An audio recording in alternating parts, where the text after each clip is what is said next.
हमारी आज की कहानी मध्य प्रदेश की रहने वाली एक छोटी सी लड़की रिद्धि तिवारी की है, जिन्होंने सौर पैनल की ऊर्जा उत्पादन क्षमता को बढ़ाने वाला एक दिलचस्प नवाचार किया है। इसके लिए रिद्धि ने मौजूदा सौर पैनल में कुछ परिवर्तन किए हैं। क्या है रिद्धि का ये नवाचार, जानने के लिए देखिए विज्ञान वीर। बच्चे लिख रहे हैं देश की तकदीर।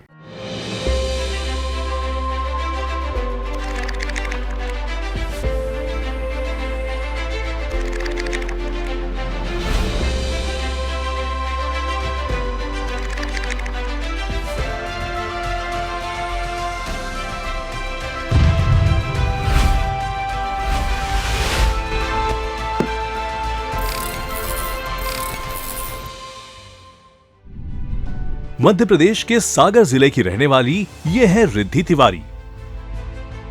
पर्यावरण और जलवायु परिवर्तन के प्रति बेहद संवेदनशील और सजग रहने वाली रिद्धि को पता था कि बिजली उत्पादन के लिए हमारी निर्भरता जीवाश्म ईंधनों जैसे कोयला, पेट्रोल और डीजल पर अधिकतर रहती है, जिनके जलने से वायु प्रदूषण और ग्लोबल वार्मिंग जैसी समस्याएं उत्पन्न होती हैं।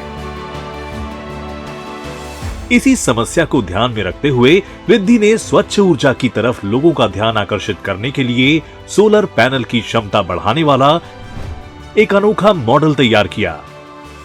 इस इनोवेशन के पीछे मेरी जो प्रेरणा थी, अपने आसपास के वातावरण को जो लगातार प्रदूषित हो रहा है और निरंतर प्रदूषित होती अपनी इस पृथ्वी को बचाने की रही है। मैंने कहीं पर पढ़ा था कि अभी हम सभी जो अपने घर में इलेक्ट्रिसिटी यूज़ करते हैं, तो कोयले से उत्पन्न होने वाली उस 1 यूनिट बिजली को बनने में लगभग 1 किलोग्राम कार्बन डाइऑक्साइड गैस निकलती है। और अब वर्तमान में तो हर घर में इलेक्ट्रिसिटी का यूज़ हो रहा है। आए दिन अखबार में हम नई नई घटनाएं पढ़ने को मिलती हैं, कहीं भूस्खलन हो रहा है, जलवायु परिवर्तन, और सबसे बड़ा तो वो ग्लोबल वार्मिंग की एक बड़ी समस्या हमारे सामने मौजूद हो गई है। तो इन्हीं समस्याओं को देखते हुए अपने पर्यावरण संरक्षण के लिए ज़रूरी है कि हम स्वच्छ ऊर्जा के स्रोत, मतलब कि जो गैर परंपरागत ऊर्जा स्रोत हैं, हम उनको अपनाएं। पर्यावरण के प्रति अपनी जिम्मेदारी को निभाते हुए रिद्धि ने अपने घर में ही मौजूद रोजमर्रा के जीवन में काम आने वाली चीजों के जरिए अपना ये मॉडल तैयार कर डाला।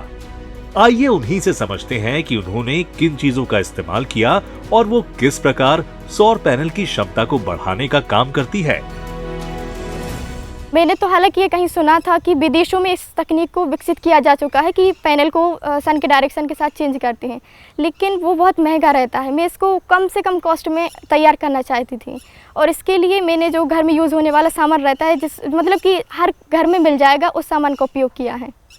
इसके लिए सबसे पहले तो एक नॉर्मली जो स्टैंड सबके घर में मिल जाता है, उस पर हम पैनल को फिट करेंगे, और उसके बाद जो साइकिल की रिंग होती है उसको हम पैनल पर लगाएंगे, और रस्सी वो तो सबके घर में रहती है, उसको हम रिंग में लगाएंगे, और उसकी दूसरी सिरे पर लकड़ी का गट्ठा कहीं से भी मिल जाएगा, हम उसको लगाएंगे। और नॉर्मली वाटर टैंक हमारी जैसे कि बाल्टी रहती है घर में, उसमें एक नल फिट कर लेंगे, और फिर उसमें पानी भरेंगे, उसमें लकड़ी का गट्ठा डालेंगे, और फिर नल की मदद से हम उस पानी को धीरे धीरे दूसरे वाले वाटर टैंक में खाली करते जाएंगे। और जैसे जैसे वाटर लेवल डिक्रीज़ होगा, वो रिंग रोटेट होगी, और उसके साथ साथ स्टैंड पर लगा हुआ पैनल भी रोटेट होगा। रिद्धि की दूरदर्शी सोच को मार्गदर्शन मिला उनके स्कूल के प्राचार्य श्री R.K. वैद्य से, जिन्होंने हर संभव तरीके से अपनी शिष्य के सपने को पूरा करने में उसका साथ दिया।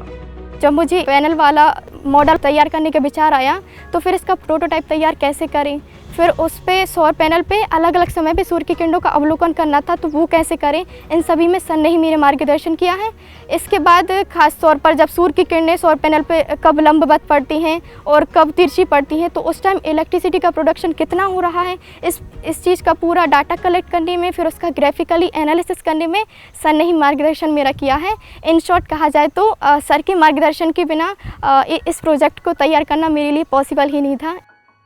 एक्चुअल में उसने सौर पैनल देखे हुए थे, और सौर पैनल पे कहने लगी कि सर हम कोई इस प्रकार से इनोवेट करें कि ये इसकी क्षमता बढ़ जाए।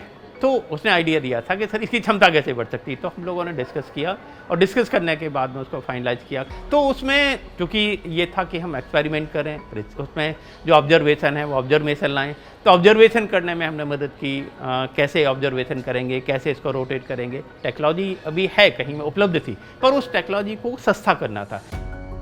अपने इस मॉडल को बनाने में रिद्धि को कई मुश्किलों का सामना करना पड़ा। जिसमें सबसे बड़ी चुनौती थी कि कैसे कम खर्च में पैनल को हर महीने सूर्य के उत्तरायण और दक्षिणायन में जाने की स्थिति में उसे कैसे बदलती दिशा के साथ उसी गति से घुमाया जाए। इसके अलावा ये भी देखना कि किए गए फेरबदल से बिजली का उत्पादन बढ़ भी रहा है या नहीं।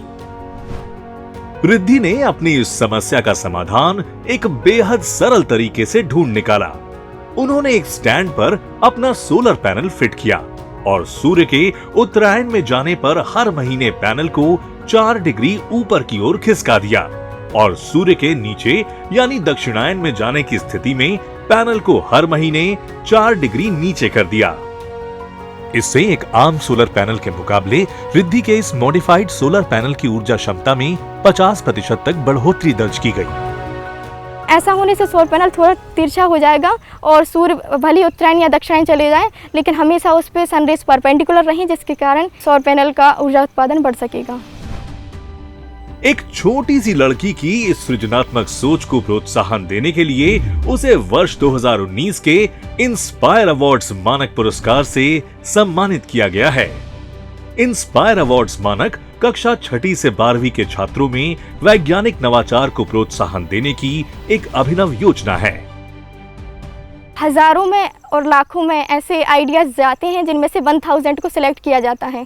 तो मेरा आइडिया मैंने जब भेजा तो वो सिलेक्ट हो गया था। उसके बाद अकाउंट में 10,000 रुपये आए थे आपको उसका प्रोटोटाइप तैयार करने के लिए। फिर डिस्ट्रिक्ट लेवल पर एग्जीबिशन था, वहाँ पे मैंने इसको प्रेजेंट किया।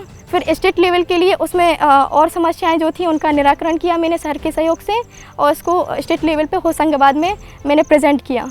नेशनल लेवल में भी फिर मेरा ये मॉडल टॉप 60 में सिलेक्ट हुआ और वहाँ पे फिर मुझे पुरस्कार दिया गया। मुश्किल परिस्थितियों के बावजूद रिद्धि की इस कामयाबी पर उनकी मां को अपनी होनहार बेटी पर गर्व है। उनके पिताजी का देहांत हुआ, उसके बाद तो हमने बहुत ज़्यादा मुसीबत उठाई है। 3 साल तो दिन को दिन और रात को रात नहीं गई है। आज तो हमें जी लग रहा है कि हमें जो हमने जितनी मुसीबत उठाएंगे, आज हम रिद्धि को देख के हम सब भूल गए। हमारे यहाँ सनलाइट बहुत अवेलेबल है। अगर इस तरीके से हम सिंपली क्या कर रहे हैं, कुछ रस्सी, बाल्टी, पानी यूज करके हम एग्जिस्टिंग सोलर पैनल का एफिशिएंसी बढ़ा रहे हैं, तो इससे न केवल कॉस्ट कटिंग होगी, बल्कि जो कार्बन फुटप्रिंट है जो इलेक्ट्रिसिटी जनरेट करने में आता है, या और भी इस तरीके की कोई भी एनर्जी प्रोड्यूसिंग डिवाइस, वो उसके साथ कुछ ना कुछ कार्बन फुटप्रिंट होता है। लेकिन सोलर पैनल एक ऐसा डिवाइस है जिसके साथ कोई भी कार्बन फुटप्रिंट अटैच नहीं है। तो मेरे विचार से तो ये एक बहुत ही अच्छा इन्वेंशन है, और मैं तो ये सरकार से बोलूँगा कि इसको ज़्यादा बड़े तरीके से लिया जाए और इसको कुछ इस तरह से किया जाए कि इसमें जैसे बार बार पानी भरने की ज़रूरत है उसकी भी ज़रूरत ना पड़े। कुछ मैकेनाइज तरीके से इसको किया जाए कि ये अपने आप दिन भर रोटेट होता रहे। आज रिद्धि अपनी उम्र के उन सभी बच्चों के लिए एक मिसाल है जो विज्ञान को अपना हथियार बनाकर अपने आसपास की समस्या का समाधान ढूंढकर समाज के कल्याण में अपना योगदान देना चाहते हैं। आमतौर पर हमारे आसपास की इमारतों की छतों पर लगे सोलर पैनल एक ही दिशा में होते हैं, जिसकी वजह से उस पर पड़ने वाली सूरज की किरणें हमेशा तिरछी होती है, और यही वजह है कि पर्याप्त मात्रा में ऊर्जा का उत्पादन नहीं हो पाता। रिद्धि ने बड़ी ही अकलमंदी से विज्ञान के सहारे सूर्य की बदलती दिशा के अनुसार सोलर पैनल की स्थिति को भी घुमा दिया, और वो भी कम लागत पर। विज्ञान वीर के आज के एपिसोड में फिलहाल इतना ही। ऐसी ही और भी दिलचस्प नवाचार की कहानियों के साथ हम फिर हाजिर होंगे। तब तक के लिए आप देखते रहिए इंडिया साइंस। नमस्कार।